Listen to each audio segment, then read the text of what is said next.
త్రిత్వము తరువాతి 7వ ఆదివారము కొరకు ఏర్పాటు చేయబడిన పాత నిబంధన పాఠ్య భాగము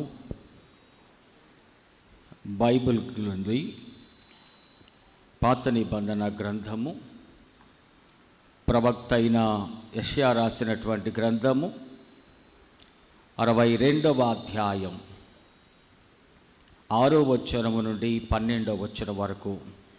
యెషయా గ్రంథము 62వ అధ్యాయం 6 నుంచి 12 వచనాలు. యెరూషలేమా, నీ ప్రాకారముల మీద నేను కావలి వారిని ఉంచి ఉన్నాను. రే అయినా పగలైనా వారు మౌనముగా ఉండరు. యెహోవా జ్ఞాపకర్తలారా, విశ్రమింపకుడి. ఆయన యెరూషలేమును స్థాపించు వరకు, లోకమంతటా దానికి ప్రసిద్ధి కలుగు చేయు వరకు ఆయనను విశ్రమింపనీయకుడి. తన దక్షిణ హస్తము తోడనియు బాహుబలము తోడనియు యెహోవా ఈలాగున ప్రమాణము చేసెను. నిశ్చయముగా ఇకను నీ ధాన్యమును నీ శత్రువులకు ఆహారముగా నేనియ్యను. నీవు ప్రయాసపడి తీసిన ద్రాక్షారసమును అన్యులు త్రాగరు. ధాన్యము కూర్చిన వారే దాన్ని భుజించి యెహోవాకు స్తుతి చెల్లింతురు. పండ్లు కోసిన వారే నా పరిశుద్ధాలయ మంటపములో దాన్ని త్రాగుదురు. గుమ్మముల ద్వారా రండి రండి, జనమునకు త్రోవ సిద్ధపరచుడి. రాజమార్గమును చక్కపరుచుడి. రాళ్లను ఏరి పారవేయుడి. జనములు చూచునట్లు ధ్వజమెత్తుడి. ఆలకించుడి. బూదిగంతముల వరకు యెహోవా సమాచారము ప్రకటింపచేసి ఉన్నాడు. ఇదిగో రక్షణ ఈ యొద్దకు వచ్చుచున్నది. ఇదిగో ఆయన ఇచ్చు బహుమానము ఆయన యొద్దనే ఉన్నది. ఆయన ఇచ్చు జీతము ఆయన తీసుకొని వచ్చుచున్నాడని సియోను కుమార్తెకు తెలియచేయుడి. పరిశుద్ధ జనములనియు యెహోవా విమోచించిన వారనియు వారికి పేరు పెట్టబడును. యెరూషలేమా, ఆశింపదగిన దానివనియు విసర్జింపబడదానివనియు పట్టణమనియు నీకు పేరు కలుగును. ఇంతటితో ఈ దినమునకు ఏర్పాటు చేయబడిన పాత నిబంధన పాఠ్య భాగం ముగియుచున్నది. పరిశుద్ధుడవగు దేవా, పావన శాక్తుడ దేవా, పావన మాచ్య దేవా, మామోను కనికరింపు.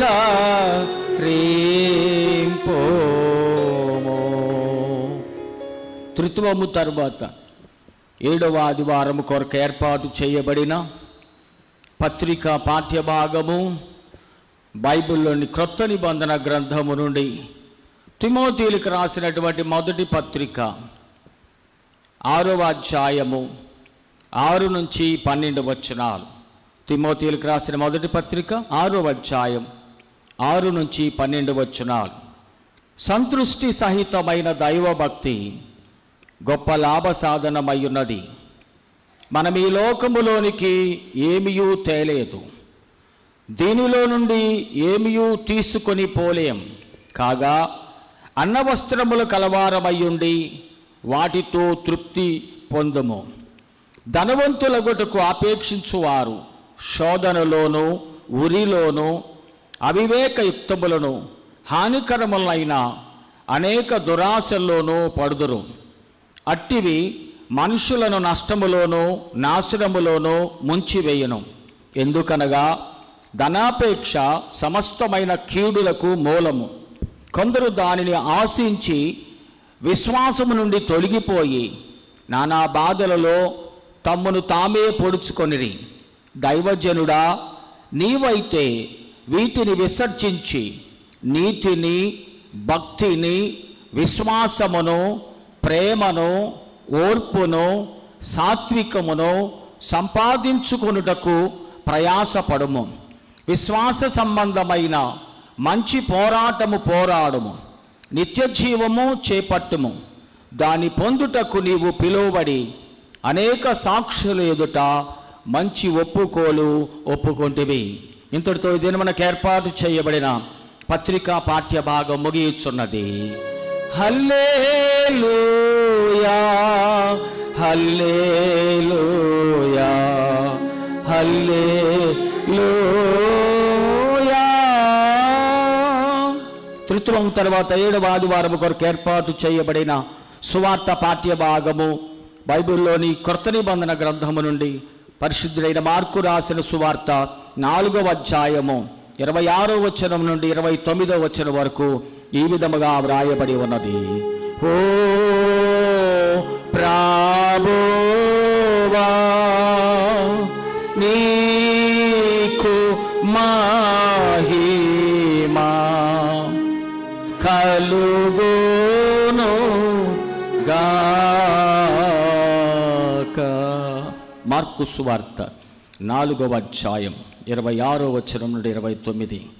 మరియు ఆయన, ఒక మనుష్యుడు భూమిలో విత్తనమును చల్లి రాత్రింబగలు నిద్రపోవచ్చు మేల్కొనుచు నుండగా వానికి తెలియని రీతిగా ఆ విత్తనము మొలిచి పెరిగినట్లే దేవుని రాజ్యమున్నది. భూమి మొదట మొలకను, తరువాత వెన్నును, అటు తరువాత వెన్నులో ముదురు గింజలను తనంతట తానే పుట్టించును. పంట పండినప్పుడు కోతకాలం వచ్చిందని సేద్యగాడు వెంటనే కొడవలి పెట్టి కోయినని చెప్పాను. ఇంతటితో ఇది మనకు ఏర్పాటు చేయబడిన స్వార్థ పాఠ్య భాగం ముగియుచున్నది. ఓ క్రీస్తు నీకు స్తోత్రము కలుగును గాక. మనందరం అలాగనే నిలువబడి నికేయ విశ్వాస ప్రమాణమును ఒప్పుకుందాము. భూమి ఆకాశములను దృశ్య అదృశ్యముకు సమస్తమును సృజించిన సర్వశక్తి గల తండ్రియగు ఏకదేవుని నమ్ముచున్నాను. ఆయన జనితైక కుమారుడును అద్వితీయుడు నాకు ప్రభు అయిన యేసుక్రీస్తు నమ్ముచున్నాను. ఈయన జగములన్నిటికీ ముందు తండ్రి నుండి కలిగిన వాడును, దేవుని నుండి దేవుడును, వెలుగు నుండి వెలుగును, నిజమైన దేవుని నుండి నిజమైన దేవుడును, సృజింపబడక జన్మించిన వాడును, తండ్రితో ఏకతత్వము గలవాడును, సమస్తమును కలుగు చేసిన వాడునై ఉన్నాడు.